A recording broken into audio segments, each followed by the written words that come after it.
This is a first flight test of the Caipiriniha model that lorbass Otto built on the ArduPilot discussion forums.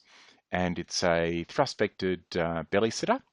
And so what I'm going to do is just do an initial launch in RealFlight. So this is running under RealFlight8. And we'll just do a little bit of a takeoff here and let it hover.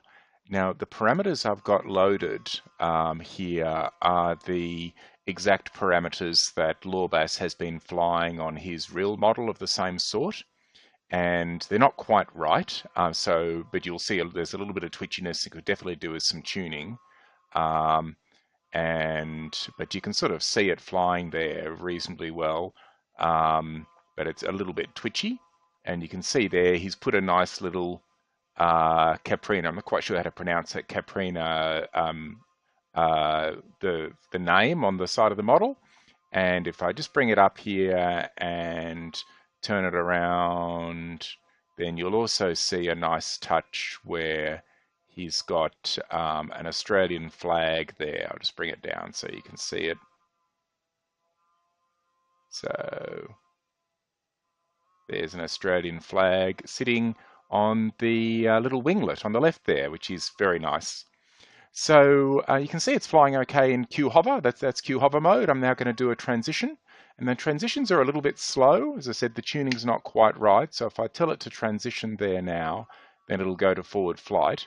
Once it's in forward flight, that's in fly-by-wire A mode, it does fly okay.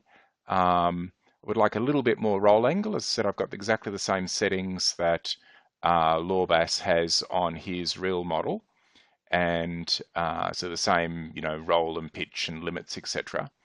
And I'll just bring it back. It's a little bit hard to see at that distance. And what I'll do is I'll bring it in and then transition it close to the runway, so about here. Now it really gains a lot of height there. You can see that the transition's quite abrupt. And that, of course, the real model does actually gain quite a lot of height when it does a transition. So I'll have it a bit closer to us now, and I'll do a forward transition. And you can see it takes a while. It doesn't quite get the leaning over far enough, quickly enough, and so it ends up doing a fairly abrupt change at the end there. But I think that is, for probably not that far from what the real model might do. But yeah, so congratulations to Otto for creating the 3D graphics of this model. I've put this model up in our Citl models repository for people to use, and I'll also try and do a bit of tuning on it in a little while. One problem I did have, for some reason, ended up being heavier than the real model. I think lorbass's one is about 850 grams or so, whereas this is over 1 kilogram inside the model. And I found that with a 3S battery, it would barely lift off the ground. So I've just, as a quick cheat, switched it to using a 4S battery.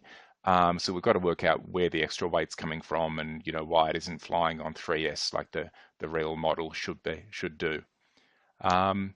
So anyway, it's really great to see this going. This is going to be a much better demonstration than our previous ones we've had for belly sitters. It would be nice to get the motor mounts turning so that you can sort of see the motor mounts lifting. What I'll do is I'll just bring this over here and set it down on the runway so that you can see the control surfaces.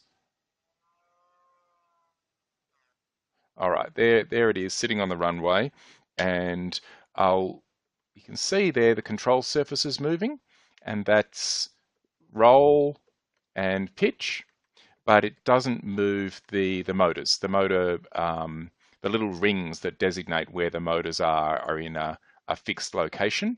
So in reality, of course, the point of the thrust-vectored belly sitter is that it does indeed rotate the motors. So that would be a really nice thing to get, but this is already a massive improvement over what we've had before.